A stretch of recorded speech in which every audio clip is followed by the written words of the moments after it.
ब्रह्मांड में कभी कभार ऐसी चीजें देखने को मिल जाती हैं जिन्हें देखने के बाद वैज्ञानिकों की भी रूह कांप जाती है। ये चीजें इतनी ज्यादा रहस्यमय होती हैं कि वैज्ञानिक भी इन्हें नहीं समझ पाते हैं। आज से 40 साल पहले यानी 1977 में अमेरिका की स्पेस एजेंसी नासा ने अंतरिक्ष में 2 ऐसे अंतरिक्षयान भेजे थे जिसका मकसद था ब्रह्मांड में मौजूद ग्रहों, उपग्रहों, उनके रहस्यों से पर्दा उठाना और उससे भी आगे जाकर जानकारी जुटाना था, यानी हीलियोस्फीयर की बाहरी सीमाओं पर या उससे भी आगे की जानकारी हासिल करना है। साथ ही ये अंतरिक्षयान अपने साथ अंतरिक्ष में कुछ ऐसी चीजों को ले जा रहा था जिसके बारे में सोचना असंभव है, क्योंकि इसमें धरती के बारे में काफी सारी जानकारियां थी। इसके साथ ही एक ऐसा ग्रामोफोन भेजा गया था जिसके साथ तांबे की डिस्क जोड़ी गई थी जिसमें रोते हुए बच्चे की आवाज रिकॉर्ड थी।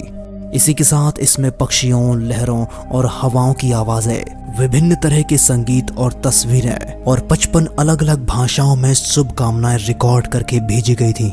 यानी कि कुल मिलाकर इसके अंदर धरती की हर वो संभव जानकारियां दी गई थी जो धरती और वहां रहने वालों की जानकारी दे सके।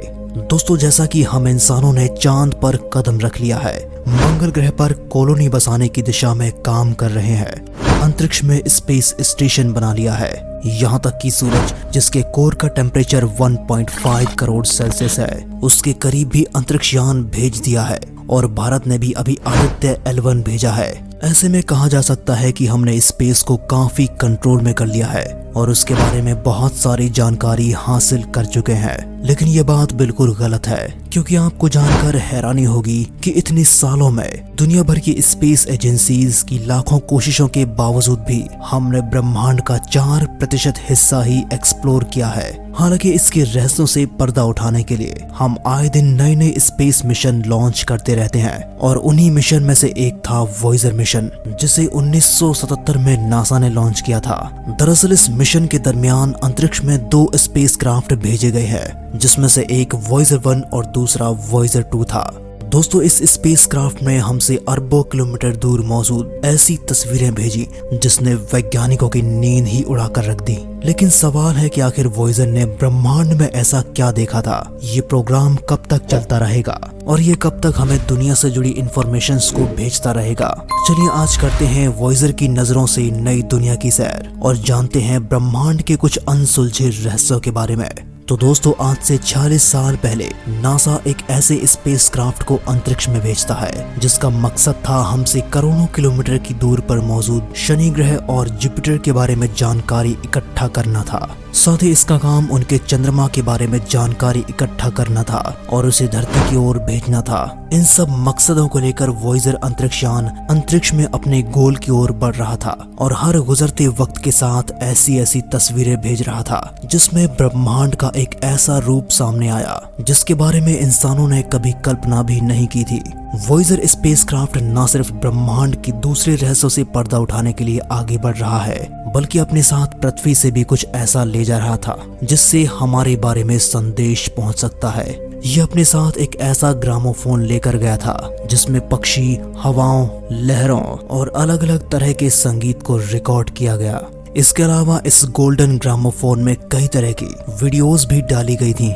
आपको बता दें कि वॉयेजर स्पेसक्राफ्ट के अंदर कंट्रीब्यूशन देने वाले साइंटिस्ट कार्ल सागन के बेटे निक सागन की आवाज भी इस ग्रामोफोन में डाली गई थी और नासा ने इसके अंदर 55 अलग अलग भाषाओं में शुभकामनाएं भेजी हैं।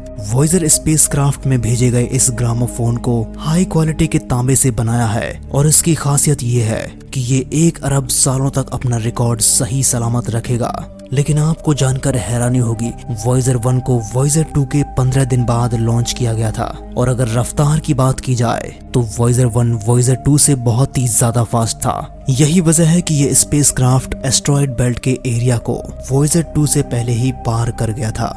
2 साल की यात्रा करने के बाद ये स्पेसक्राफ्ट 5 मार्च 1979 को बृहस्पति ग्रह के करीब पहुंच गया था और वहां से जुपिटर और उसके चांद की हाई रेजोल्यूशन तस्वीरें खींचकर भेजने लगा। इस स्पेसक्राफ्ट में जुपिटर की चुंबकीय क्षेत्र के बारे में जानकारी भेजी है।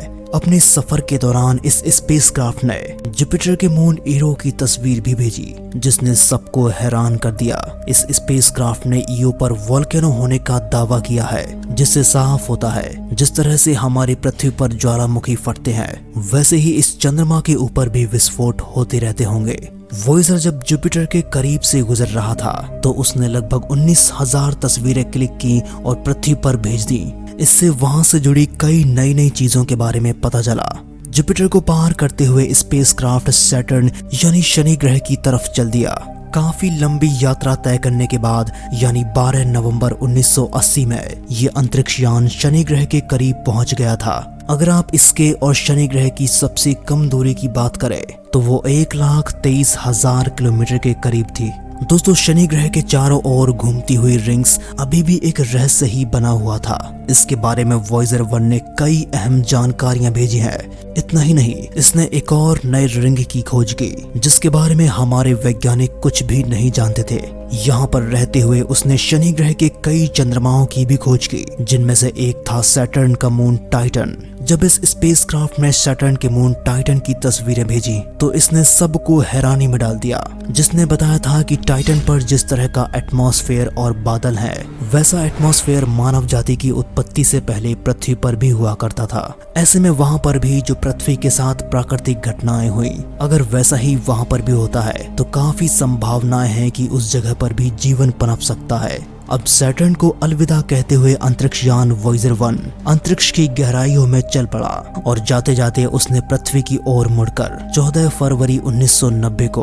पृथ्वी की एक आखिरी तस्वीर ली, जिसे पेले प्लूटोन के नाम से जाना जाता है। इस तस्वीर को 6 अरब किलोमीटर की दूरी से लिया गया था, जिसे क्लिक करने के बाद वॉयेजर 1 का कैमरा बंद कर दिया गया था और अलविदा कहते हुए गहरे अंधेरे में नई दुनिया की तलाश में निकल पड़ा। अगस्त 2012 में वॉयेजर 1 हमारी सौर मंडल की बाउंड्री में, जिसे हीलियोस्फीयर भी कहा जाता है, उसे पार करके इंटरस्टेलर स्पेस में प्रवेश कर गया और इस तरह से ये पहला स्पेसक्राफ्ट बना जो हमारे सौर मंडल से बाहर निकलकर इंटरस्टेलर स्पेस में गया है। वहीं इसके पहले लॉन्च किए गए स्पेसक्राफ्ट वॉयेजर 2 को इस जगह पर पहुंचने में और 6 साल का समय लग गया और ये नवंबर 2018 में ये इंटरस्टेलर स्पेस में एंटर हुआ था। नासा के वैज्ञानिकों के अकॉर्डिंग वॉयेजर 1 और वॉयेजर 2 का लाइफ स्पैन सिर्फ 10 साल के लिए ही था, लेकिन ये फिर भी 4 दशक गुजरने के बाद भी आज तक वो सही काम कर रहे हैं। इंटरस्टेलर स्पेस में प्रवेश करने के बाद स्पेसक्राफ्ट ने काफी सारा डेटा पृथ्वी पर सेंड किया था, जिसमें से बहुत डरावनी तरह की आवाज थी।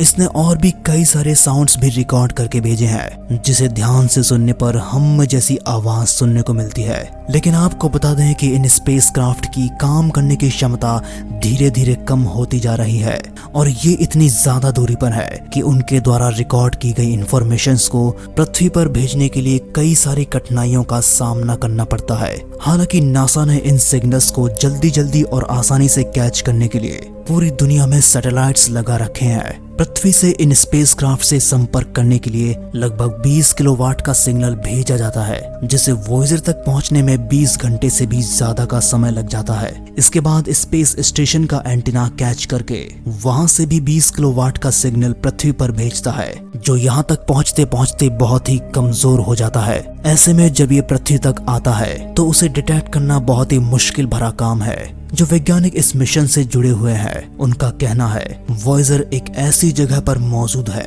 जहां पर ठंड और अंधेरे के सिवाय और कुछ नहीं है। ऐसे में उसके खराब हो चुके टूल्स को बंद किया जा चुका है और इस ठंड इलाके में उसे गर्म रखकर बिजली बचाकर उसकी मदद की जा रही है। फिलहाल ये अंतरिक्ष यान 159.756 एस्ट्रोनॉमिकल यूनिट की दूरी पर मौजूद है। आपको बता दें कि एक एस्ट्रोनॉमिकल यूनिट में 15 करोड़ किलोमीटर्स होते हैं। इसी से आप अंदाजा लगा सकते हैं कि ये यान हमसे कितनी ज्यादा दूरी पर मौजूद है और ये दूरी हर एक सेकंड के साथ बढ़ती ही जा रही है। ऐसे में ये कहना मुश्किल है कि हम कब तक इस स्पेसक्राफ्ट से संपर्क बनाकर रख सकते हैं, क्योंकि इसमें लगी बैटरी भी अपनी आखिरी चरण में है। वैज्ञानिकों का मानना है कि जैसे जैसे वॉयेजर स्पेसक्राफ्ट हमसे दूर होता जा रहा है, हमें उससे संपर्क करने में उतना ही ज्यादा समय लग रहा है और हो सकता है 2025 तक इसकी बैटरी पावर सप्लाई करने लायक ना बचे, जिसके बाद इसके उपकरण बंद हो सकते हैं और हमारा स्पेसक्राफ्ट से संपर्क टूट सकता है। और जब ऐसा होगा तो हम मानेंगे कि अंतरिक्ष की इस अंधेरी दुनिया में हमने अपने एक साथी को खो दिया है। लेकिन दोस्तों, ब्रह्मांड के 5 सबसे अजीबोगरीब रहस्य के बारे में जानने के लिए आप इसका ये वाला वीडियो देख सकते हैं। और ब्रह्मांड से जुड़े ऐसे ही वीडियोस को देखने के लिए हमारे चैनल कीमती स्पेस को सब्सक्राइब करें।